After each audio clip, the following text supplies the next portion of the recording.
제가 얼마 전에 제 가게 앞에서 정말 누더기 같은 옷을 걸쳐 입고 있는 할머니랑 마주쳤어요. 행색이 너무 초라해 보여 남 같지가 않더라고요. 제 친정엄마도 돌아가신 지 꽤 되셨지만 살아계신다면 저 연세쯤일 것 같아 마음이 아프더라고요. 살아생전에 효도도 다 하지도 못하고 딸이 이렇게 잘 사는 것도 보지 못하시고 돌아가신 저의 친정엄마가 엄청 생각이 많이 나서 가슴이 아파왔습니다.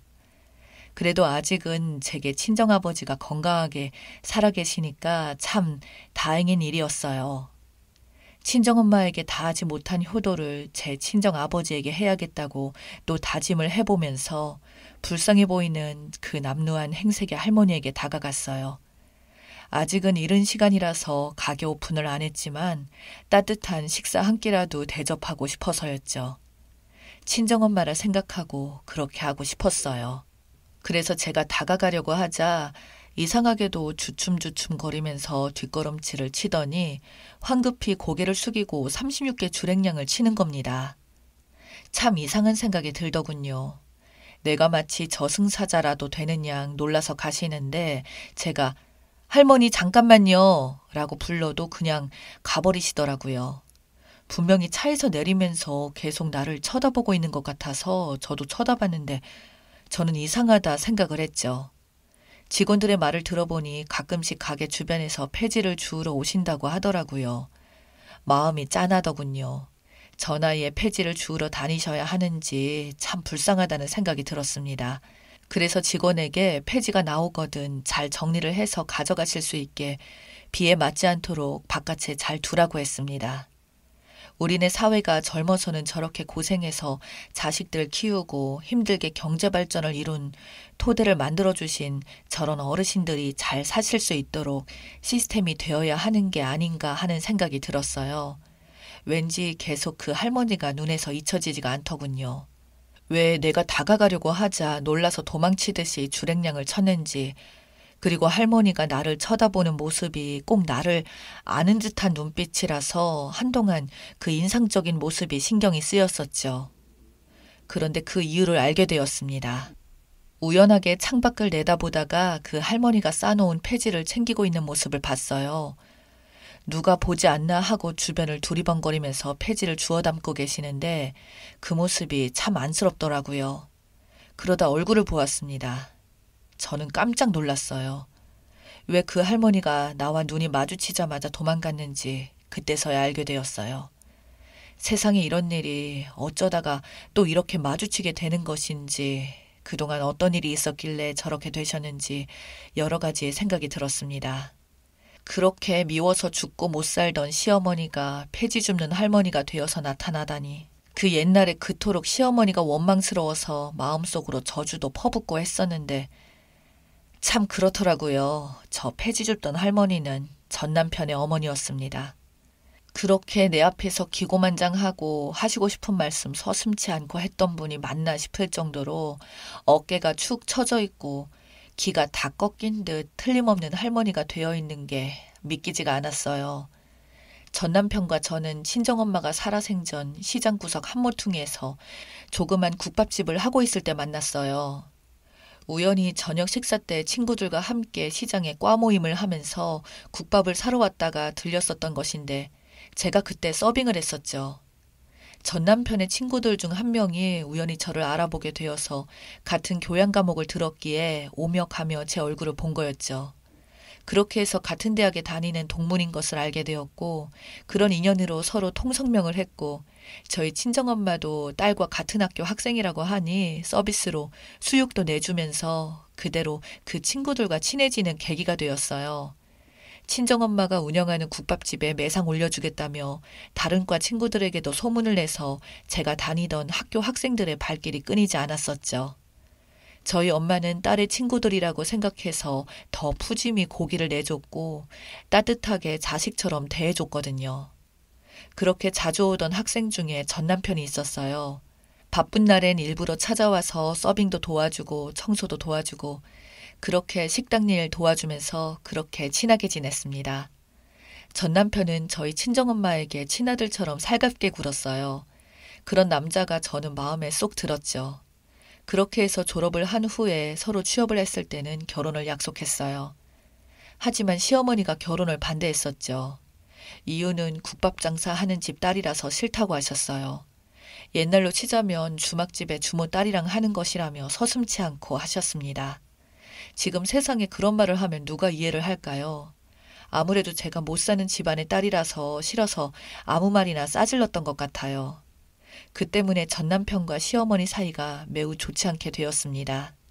그럴수록 저에 대한 미움은 더 커져만 갔고요. 시어머니께서 계속 저희 결혼은 반대는 하셨어도 아버님은 저를 예쁘게 보셨어요. 제가 가난한 집안의 딸이라는 걸 빼고는 빠질 것이 없었으니까요. 웬만큼 좋은 직장에다 순하고 착하다고 좋아하셨거든요. 그래서 결혼을 하게 되었습니다. 전 남편이 나서서 예물 예단을 다 생략하고 결혼식을 하기로 했지만 시어머니는 그것도 불만스러워 하셨어요.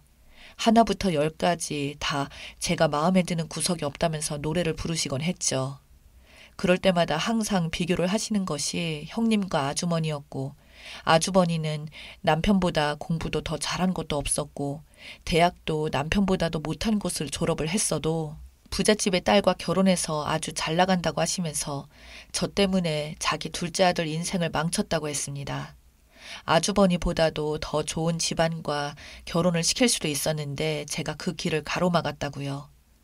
그렇지만 저와 전 남편은 어쨌든 시어머니 고집을 꺾고 한 결혼이기에 시어머니와의 관계를 개선하려고 노력하자고 했어요. 그래서 시어머니가 굳은 일로 시댁으로 불러도 바로 찾아가서 도와드리곤 했습니다. 김치를 담그거나 된장을 담그거나 할 때도 아주버니나 형님은 부르시지 않고 저와 남편만 불렀어요. 그 많은 300포기의 김장을 전 남편에게 싹 다 시켜먹고 아주버니와 형님이 먹을 거라면서 제일 맛있고 김장할 때 제일 맛있는 김치를 남편에게 배달을 시켰습니다. 매번 형님이 시어머니에게 용돈을 보내준다면서 저희들 앞에서 자랑도 서슴지 않으셨어요. 아주버니와 형님은 결혼 때부터 집장만을 해서 신혼 살림을 시작했지만 저희는 양가 도움을 받지 못한 상태에서 시댁의 용돈도 충분히 드릴 처지가 못 되어서 명절 때만 드렸었거든요. 명절 때도 아주버니는 아무 일도 못하게 하고 남편에게만 이것저것 시켰어요. 저는 말할 것도 없었고요. 시어머니는 시어머니의 고집을 꺾고 저랑 결혼을 강행했던 남편에 대해서도 굉장히 미움을 갖고 계셨던 겁니다. 그래서 보란듯이 눈에 띈 차별을 하셨었죠. 그랬어도 전 남편은 조금 그렇게 화풀이식으로 하시다가 말 거라면서 화가 풀리실 때까지 최선을 다해서 참아보자 했습니다. 명절 때도 아주버니 앞으로 맛있는 반찬을 밀어주시고요.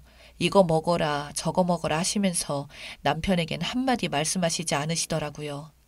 아주버니 아버님 국은 직접 떠서 갖다 주시면서 나한테 국은 직접 떠오라고 하더라고요. 그러다가 제가 참을 수 없는 사건이 터지고 말았습니다. 친정엄마가 몸이 편찮으셔서 병원에 검사를 받고 계셨어요. 식당 일로 바쁘셨던 친정엄마가 장기침이 잦으시고 자꾸 살도 빠지고 가슴이 답답하다고 해서 친정아버지가 저에게 병원 모시고 가서 검사를 받아보라고 부탁을 하셨었죠. 친정아버지는 엄마와 함께 국밥집을 하셨고 남동생은 지방에서 근무를 하고 있었기 때문에 제가 모시고 갈 수밖에 없었어요. 제가 회사에 금요일을 연차로 쓰고 검사를 받고 기다리던 중이었어요. 실은 시어머니가 주말에 전 남편과 함께 시댁에 와서 시어머니와 함께 장 보러 가자고 하셨었죠. 아주버님 형님도 맞벌이를 해서 손주를 반찬을 해먹이지 못하니까 반찬해야 한다고 하시면서 오라고 하셨어요. 남편이 장모님이 입원하고 계셔서 못 간다고 말씀을 드렸는데 병원까지 쫓아오셨더라고요. 저는 처음에 기대하지도 않았던 시어머니가 사돈 입원에 있어서 문병 오셨나 했었고 남편도 그런 줄 알았습니다. 그런데 오자마자 시어머니가 아파서 누워있는 저희 친정엄마에게 한다는 소리가 날 시집을 보내시더니 아주 팔자가 피셨습니다. 저는 아직까지도 이렇게 팔자 좋게 병원에서 검사 한번 안 받아봤는데요. 팔자 좋은데요? 왜 우리 아들까지 피곤하게 병원에 부르는 겁니까? 제가 이 꼴 보겠다고 대개딸과 결혼시킨 거 아니에요. 딸을 거저 시집을 보냈으면 염치라도 있어야지. 정말 놀랍게도 문병 온 게 아니라 따지러 왔더라고요. 하찮은 국밥 장사를 하시다가 잘난 사위를 보시더니 몸보신을 하겠다고 내 아들까지 병수발을 들게 하고 있어요? 여기에 이렇게 한가하고 있을 애가 아니란 말이에요. 그러면서 시어머니는 저를 향해서도 그러시더라고요. 너는 시어머니 말이 이젠 우습게 들리니? 내가 주말에 장 보러 가야 한다고 했니 안 했니? 일부러 시어머니 말을 안 들으려고 네 모친 건강검진을 하는 거 아니냐? 그러자 남편이 시어머니에게 그런 무례한 말이 어디 있냐고 하면서 병실 밖으로 끌고 나가려고 하는데 끝까지 버티시면서 큰 소리를 쳤습니다. 그곳은 4인실 병실이라서 다른 환자들도 있었는데 있든 말든 상관도 하지 않아서 저희 친정엄마는 놀라서 얼굴이 창백해지는데 제가 도저히 참고 있을 수가 없었죠. 또 어떤 말을 퍼부을지 알 수가 없었기에 무조건 시어머니를 끌고 나가야겠다고 생각했습니다. 어머니 나가시죠. 나가서 얘기하세요. 당신 뭐해? 어머니 모시고 나가. 그러자 시어머니가 제 머리를 세게 잡았습니다. 어디다 함부로 손을 대 건방지게. 그 기막힌 장면을 친정엄마가 보고 있었어요. 저도 모르게 시어머니의 뺨을 때리고 말았어요. 그리고 무작정 시어머니를 끌고 병실에 나왔어요. 당신의 그 잘난 아들과 원하는 대로 헤어져 드릴게요. 대신에 당신이나 당신의 아들 때문에 천벌받지 않으면 내가 손에 장을 찢을 겁니다. 내가 두고두고 저주를 퍼부을 테니까요. 그때 저주를 퍼붓는 눈빛에 특히 겁이 났는지 그대로 주춤거리더라고요. 그때 저는 진심이었습니다. 천벌을 받아라고 했던 그 말은 제가 진심으로 그렇게 되기를 원하고 원했던 말이었으니까요. 그 뒤로 남편과 미련 없이 헤어졌습니다. 전 남편 의사와 상관없이 헤어지게 된 거였죠. 그대로 저는 미친 듯이 성공해서 부자가 되려고 열심히 살았어요. 돈 없으면 무시받는 세상이라서 부자가 되고 싶었습니다. 친정엄마가 아프셔서 국밥집을 아버지에게만 맡겨둘 수 없어서 회사를 그만두고 식당 일에 매달리다가 국밥 장사로는 수익에 한계가 있어서 유명하다는 고깃집에서 요리를 배우면서 비법 전수를 받았어요. 거기서 만난 사장님이 바로 현재 제 남편이었죠. 지금은 남편의 도움으로 퓨전 고깃집으로 크게 성공할 수가 있었어요. 7년이 지난 지금 제가 원하는 대로 부자는 되었지만 폐지 줍는 할머니가 되어서 나타난 시어머니는 참 안 됐더라고요. 저랑 또 마주칠까봐 두리번거리면서 폐지를 주워 먹고 있는 모습을 보니까 측은하다는 생각이 들었습니다. 소문으로 알아보니 저와 이혼한 이후로 전 남편은 되는 일 하나도 없었다고 하더군요. 시어머니한테 그렇게 착한 아들이었던 전 남편은 시댁의 발길을 끊었고 시어머니가 전 아주버니 돈으로 그놈의 비트코인에다가 투자를 하다가 몽땅 날리는 바람에 전 남편의 형도 이혼했다고 했습니다. 설상가상으로 근육이 손실되는 병에 걸리면서 투병 생활을 하고 있다고 하는데 그 병원비를 대느라 가지고 있던 돈도 다 날려먹었다고 들었습니다. 그렇게 폐지까지 주우시는 것을 보니까 돈도 하나도 없는 가난뱅이 신세가 된 것이 틀림없어 보이네요. 저에게 늘 국밥집 가난한 집 딸이라고 빈정상하게 말하더니 본인이 저렇게 가난한 노후를 맞이하게 될 줄 알았을까요?